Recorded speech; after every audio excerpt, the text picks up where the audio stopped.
بسم اللہ الرحمن الرحیم الصلاة والسلام علیک یا رسول اللہ صلی اللہ تعالی علیہ وسلم۔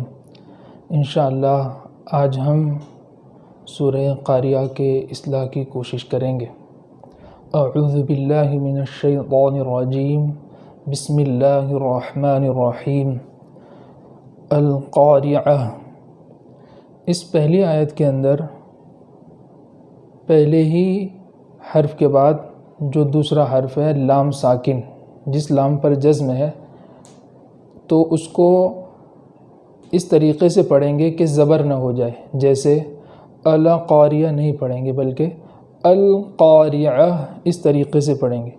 اور اسی کے بعد جو قاف ہے اس قاف کو قاریہ نہیں پڑھیں گے بلکہ قاریہ اس طریقے سے پڑھیں گے، پور کرنے میں اور کوئی چیز کا سہارا لیے بغیر موٹی آواز سے پڑھیں گے، یعنی ہونٹ بھی گول نہیں کرنا، نہ ہی اور کسی چیز کا سہارا لینا ہے، جیسے القاریہ نہیں پڑھنا بلکہ قا، جیسے باریک میں پڑھتے ہیں ہم بڑی قاف، اسی حالت کے اندر موٹی آواز کا اضافہ کرنا ہے اور اس کو اس طریقے سے پڑھنا ہے القا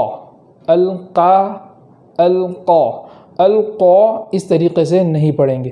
اور آخر میں جو تا ہے اس کو ہم وقف کی حالت میں گول تا کو ہا سے بدل دیتے ہیں، تو اس کو وقف میں خوب ظاہر کر کے پڑھیں گے۔ القاریہ ایسا نہیں پڑھیں گے بلکہ القاریہ اس طریقے سے پڑھیں گے۔ اور اگر ہم اس آیت کا آگے والی آیت سے وصل کر کے یعنی ملا کر کے پڑھتے ہیں تو اس کو جس حالت میں ہم لکھی ہوئی پاتے ہیں اسی حالت میں پڑھیں گے، یعنی اس پر پیش ہے تو اس کو پیش کے ساتھ پڑھیں گے، جیسے القاریۃ ہے تو وصل میں ملانے کی حالت میں بھی اس کو اسی طریقے سے پڑھیں گے، القاریۃ مل اس طریقے سے پڑھیں گے۔ اور آگے والی آیت کے اندر بھی اسی طریقے سے پڑھیں گے لام کو اور قاف کو، جیسا میں نے پہلی والی آیت میں کہا۔ دونوں کے اندر سیم ہے، صرف اس کے اندر میم کا اضافہ ہے، تو دونوں کو وصل کی حالت میں اور وقف کی حالت میں اس طریقے سے پڑھیں گے، القاریہ مل قاریہ، اور وصل میں القاریۃ مل قاریہ اس طریقے سے پڑھیں گے۔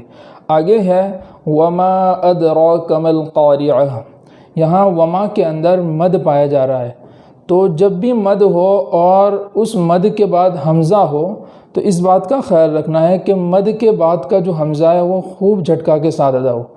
کبھی ایسا ہوتا ہے کہ مد ادا کرنے کے چکر میں حمزہ کا جھٹکا رہ جاتا ہے، جس کی وجہ سے حمزہ کی ذات کا وجود نہیں ہوتا، جیسے وما درا ایسا پڑھتے ہیں، تو یہ غلط ہے۔ مد کرنے کے ساتھ ساتھ حمزہ کو خوب جھٹکے کے ساتھ پڑھیں گے، اس طریقے سے وما ادرا اس طریقے سے پڑھیں گے۔ اور ادراک کے اندر دال پر جزم ہونے کی صورت میں یہاں قلقلہ کریں گے۔ قلقلہ کے حروف پر جب جزم ہو تو اس کے اندر آواز لوٹائی جاتی ہے، تو یہاں دال پر جزم ہونے کی وجہ سے یہاں آواز لوٹائیں گے، ادرا اس طریقے سے پڑھیں گے۔ اور را کو پور پڑھیں گے، اور پور کرنے میں ہونٹوں کا سہارا نہیں لیں گے، ادرا نہیں پڑھیں گے بلکہ ادرا، باریک والی حالت میں موٹی آواز کا اضافہ کرتے ہوئے پڑھیں گے، ادرا اس طریقے سے پڑھیں گے، وما ادراک اس طریقے سے پڑھیں گے۔ آگے ہے مل قاریہ، اس کلمے کو میں نے ماقبل میں جیسے بتایا اسی طریقے سے پڑھیں گے، وقف میں خوب ہا کو ظاہر کرتے ہوئے پڑھیں گے، پوری آیت اس طریقے سے پڑھیں گے، وما ادراک مل قاریہ ایسا نہیں پڑھیں گے۔ آگے والی آیت ہے یوم یکون الناس کالفراش المبثوث، یہاں یکونو کے اندر کاف کے بعد جو واو مدہ ہے وہاں ایک الف کے برابر تاخیر کریں گے، یوم یکونو اس طریقے سے۔ اور آخر میں اس کے بعد جو الناس والا کلمہ ہے وہاں نون پر تشدید ہونے کی وجہ سے وہاں ایک الف کے برابر گنہ کریں گے، اس طریقے سے یوم یکون الناس اس طریقے سے پڑھیں گے۔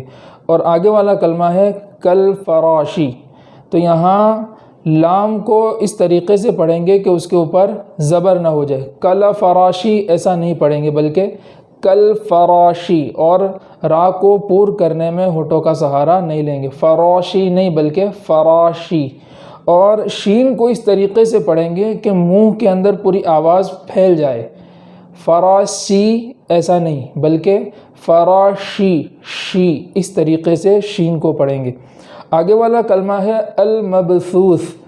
تو یہاں لام کو بھی اسی طریقے سے پڑھیں گے جیسے میں نے کل فراشی میں کہا کہ لام پر زبر نہ ہو جائے. جیسے کل فراشل مبثوث، مبثوث نہیں بلکہ کل فراشل مبثوث، اس طریقے سے پڑھیں گے. اور اسی کلمے کے اندر میم کے بعد جو با ہے اس کو آواز لوٹانے کے ساتھ پڑھیں گے، اس لیے کہ جب قلقلہ کے حروف میں سے کسی حرف پر جزم ہو تو وہاں آواز کو لوٹاتے ہیں. تو یہاں با پر جزم ہونے کی وجہ سے آواز کو لوٹانے کے ساتھ پڑھیں گے اس طریقے سے. مبثو، مبثوث، مب، اس طریقے سے پڑھیں گے. مب ایسے آواز کو چپکا نہیں دیں گے. آگے ہے ثوث. یہاں سا کو اس طریقے سے پڑھیں گے کہ زبان تھوڑی سی باہر آئے، اس کا سیرا باہر آئے، اس طریقے سے. مبثوث، دونوں سا ہے تو دونوں کو اس کے مخرج سے ادا کریں گے. ایسا نہ ہو کہ ہم اس کو سین پڑھ دیں. مبثوث ایسا نہیں پڑھیں گے. پوری آیت کو اس طریقے سے پڑھیں گے. یوم یکون الناس کالفراش المبثوث، اس طریقے سے پڑھیں گے. آگے ہے وَتَكُونُ الْجِبَالُ كَالْعِهْنِ الْمَنفُوشِ. وَتَنُو کے بعد جو الجبال ہے تو وَتَكُونُ کو الجبال میں ملائیں گے تو اس لام پر جو جزم ہے اس کو زبر ہو جانے سے بچائیں گے. وَتَكُونُ ایسا نہیں پڑھیں گے بلکہ وَتَكُونُ الْجِبَالُ، وَتَكُونُ الْجِبَالُ، اس طریقے سے پڑھیں گے. اور جبال کے اندر جو جیم ہے اس جیم کو اس طریقے سے پڑھیں گے کہ وہ چا کی طرح نہ ہو جائے. جو چکلی چڑیا کا جو چی ہوتا ہے، چا ہوتا ہے، وہ چا نہ ہو جائے. جیسے وَتَكُونُ الْجِبَالُ، جبالو اس طریقے سے نہیں پڑھیں گے. وَتَكُونُ الْجِبَالُ اس طریقے سے پڑھیں گے. آگے ہے کَالْعِهْنِ. تو یہاں کَالْعِهْنِ میں بھی لام کو اس طریقے سے پڑھیں گے کہ اس پر زبر نہ ہو جائے. کَالْعِهْنِ نہ ہو بلکہ کَالْعِهْنِ اس طریقے سے پڑھیں گے.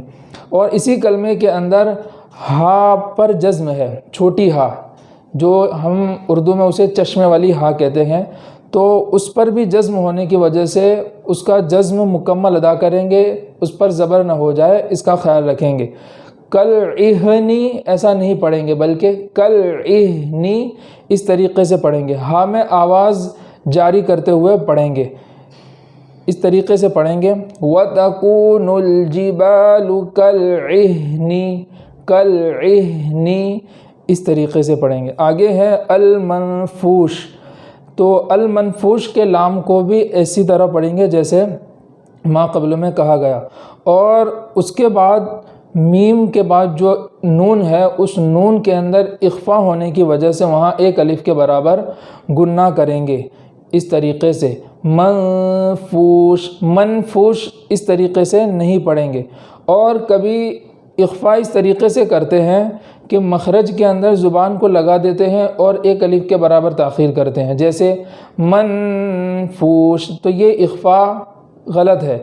اخفا کا طریقہ یہ ہے کہ نون کا جو مخرج ہے اس مخرج سے زبان جدا رہے، قریب مخرج کے تو جائے مگر زبان جدا رہے، اور گناہ سے خیشم سے اس کی ادائیگی ہو اور ایک الف کے برابر تاخیر کریں گے.